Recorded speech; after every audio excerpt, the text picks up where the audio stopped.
Alors, bonjour tout le monde et bienvenue à ce premier épisode de CCAL TV. CCAL TV, c'est l'initiative et l'idée de Luc Chantelois, notre directeur des communications, qui m'a proposé de faire une série d'épisodes, de capsules visuelles, afin de pouvoir parler de la vie du club, parler du club et aussi pouvoir répondre aux différentes questions des membres sur différents sujets touchant le club, ses activités et bien entendu l'entraînement, le dressage, le travail avec les chiens d'arrêt. Donc ne vous gênez pas. Envoyez vos questions si vous en avez à Luc Chantelois. Vous pouvez utiliser son courriel ou bien vous pouvez envoyer les questions via la page Facebook à l'aide de Messenger. Et il me fera plaisir de pouvoir y répondre le plus rapidement possible en espérant pouvoir combler vos besoins. Donc pour cette première capsule, ce premier épisode, Luc m'avait demandé de vous parler du club. Donc de vous présenter un peu le club, ses origines, ce qu'on y fait, puis surtout pourquoi être membre d'un club comme le CCAL. Donc le club du chien d'arrêt des Laurentides, votre information, il a été fondé en 2010. Fondé par qui? Par un groupe de passionnés de chiens d'arrêt, dont j'ai le bonheur de faire partie et d'être le président fondateur du CCAL et toujours le président depuis bientôt 11 ans. Donc, l'idée qui a germé, c'est que dans la région des Laurentides, Basse-Laurentides, il n'y avait pas de club multirace. Il y avait certains clubs de race, mais il n'y avait pas de club multirace axé principalement sur le dressage et le travail avec le chien d'arrêt. Donc, on s'est regroupés ensemble et notre premier objectif, ça a été de bâtir notre mission. Donc, quelle est la mission du Club du chien d'arrêt des Laurentides? Alors, c'est simple. Notre mission, c'est d'organiser des activités de dressage, de concours et des épreuves pour chiens d'arrêt et surtout promouvoir la chasse au gibier à plumes avec chien d'arrêt. Donc, voilà ce qui est le cœur de la mission de notre club. Pour rentrer membre du Club du chien d'arrêt des Laurentides, c'est assez simple. Premièrement, vous devez être propriétaire, d'un chien d'arrêt enregistré auprès d'un organisme reconnu. Donc, ou issu d'une portée enregistrable d'un organisme reconnu. Donc, votre chien peut être enregistré au Club canin canadien, le American Kennel Club, le Kennel Club, la FCI, NAVHDA, Field Dog Stock Book, en autant que vous êtes capable de démontrer l'appartenance à un de ces registres officiels, vous allez pouvoir rentrer membre au niveau du club du chien d'arrêt des Laurentides. Vous avez évidemment une cotisation à payer, cotisation qui est de 100 $ si vous rentrez comme membre individuel ou 125 $ pour un membre familial. Donc, c'est aussi simple que ça. Vous remplissez les formulaires, vous allez trouver les formulaires sur notre site internet ccal.biz. Alors, vous allez trouver toutes les informations pour pouvoir rentrer membre, ainsi que toutes les informations concernant le club.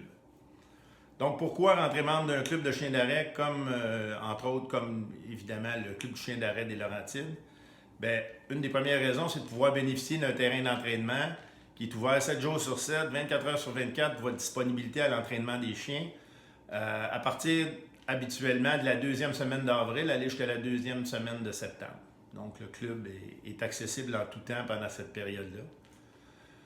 La deuxième raison majeure, c'est de pouvoir bénéficier de l'aide et du support de membres d'expérience, des membres qui entraînent ou qui ont des chiens et qui chassent avec des chiens d'arrêt depuis de nombreuses années, qui se font un plaisir de vous aider, de vous supporter dans l'entraînement de vos chiens quand vous vous présentez au terrain.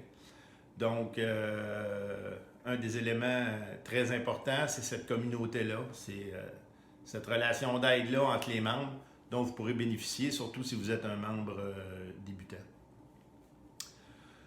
Ensuite, un autre point qui est intéressant, c'est que si vous le voulez, vous pouvez vous construire une petite volière ou partager une volière avec un membre qui est déjà sur le terrain pour pouvoir y garder vos oiseaux d'entraînement si vous le désirez. Donc, vous pouvez avoir des oiseaux sur le terrain et bénéficier d'une volière sur place pour pouvoir récupérer vos oiseaux pour l'entraînement. Le club comme tel ne s'occupe pas des oiseaux. Par contre, de façon régulière, dans toute la période estivale, on commande des oiseaux pour les membres et pour les activités. À ce moment-là, vous recevrez une notification par courriel tous les membres et une notification sur notre page Facebook pour vous dire qu'il y aura une commande d'oiseaux qui va être faite et qui va être livrée telle date, telle heure au club. Et à ce moment-là, les membres qui sont intéressés communiquent avec un des responsables qui est responsable de l'approvisionnement d'oiseaux, qui va être dans le message. Et puis, vous pouvez commander vos oiseaux, payer vos oiseaux, puis venir les récupérer à ce moment-là quand la livraison d'oiseaux se fait au terrain. C'est un avantage intéressant. Autre point intéressant, vous bénéficiez en étant membre du CCAL d'une assurance responsabilité, puis d'une assurance qui vous couvre pour la somme de 5 millions de dollars canadiens pour toute activité de chasse légale ou d'entraînement ou de tir avec armes à feu et arc, que ce soit au Canada ou aux États-Unis. Donc, c'est un aspect intéressant d'avoir cette assurance-là qui vous couvre personnellement lors de toutes les activités et tous les membres sont automatiquement assurés une fois qu'ils rentrent membres. Ça fait partie du membership. Il y a évidemment les activités. On organise beaucoup d'activités pour les membres. Donc, cette année, je vous fais un petit résumé des activités à venir pour vous dresser un peu le portrait de ce qui vous attend. On devrait débuter l'année, évidemment, si la pandémie nous le permet, nos rassemblements nous le permettent à partir du printemps, on se croise les doigts. Habituellement, chaque année, au début du mois d'avril ou mi-avril, on se fait un petit tournoi de tir au pigeon d'argile amical, un parcours de sporting qui est toujours intéressant. Par la suite, on va avoir notre activité de corvée au terrain. On a toujours du nettoyage à faire au terrain, des branches qui sont tombées, des arbres à élaguer, des petites réparations à faire, monter notre abri, etc. C'est une belle occasion pour les nouveaux membres aussi de se réunir et de rencontrer les membres dans une activité de corvée. On va tenir cette année 2 cliniques de dressage. Vous allez avoir une clinique de dressage pour les popés puis débutants qui touche principalement les chiots et le développement du chiot. Vous allez voir ça au mois de mai. Et plus tard en saison, cette année, on va avoir une deuxième clinique de dressage avancée où à ce moment-là, on va aborder beaucoup plus d'éléments de dressage du chien plus avancés, que ce soit au niveau de l'immobilité, du rapport, de l'arrêt à patron, etc. Fin mai, cette année, nous allons avoir aussi une fin de semaine de concours de l'association NASTRA, donc National Shoot to Retrieve Association. Donc, les 29 et 30 mai, s'il y en a qui sont intéressés, vous pourrez venir voir ça. C'est 2 journées de compétition de chiens d'arrêt. Par la suite, on va tenir facilement au moins 2 fun matchs pendant l'été. Les fun matchs, c'est des activités entre membres sans prétention qui ressemblent beaucoup à des activités de chasse où les membres viennent avec leurs chiens. Et la journée est structurée, est organisée pour les membres. Le club fournit les oiseaux, fournit l'organisation alentour. On a toujours un dîner communautaire avec ça. Donc, 2 activités assez intéressantes. Au mois d'août, on va se retrouver avec le championnat provincial du Club canin canadien pour chiens d'arrêt. La fin de semaine du 21 et 22 août, si je me souviens bien. Et la fin de semaine du 17-18 du mois de juillet, nous allons avoir les évaluations de chasse pratique du Club canin canadien. Donc, pour ceux qui entraînent et qui décident de faire les évaluations de chasse pratique, nous allons avoir les classes en chien de chasse junior, chien de chasse avancé, chien de chasse par excellence. Et en fin d'année, comme à chaque année, nous organisons une chasse aux faisans. Donc, voilà un peu le programme pour l'été.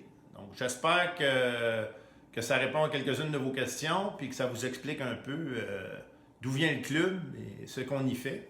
Dans le prochain épisode, Luc aussi m'a demandé de commencer à introduire la notion de qu'est-ce qu'on fait si on décide un bon matin de s'acheter un chien d'arrêt. Donc, vous vous levez un matin, vous dites c'est arrivé, je veux un chien d'arrêt. Donc, je vais vous entretenir sur ce qui, à mon avis, sont les points importants que vous devriez regarder, les démarches que vous devriez entreprendre quand vous prenez la décision de vous acheter un chien d'arrêt. À la prochaine!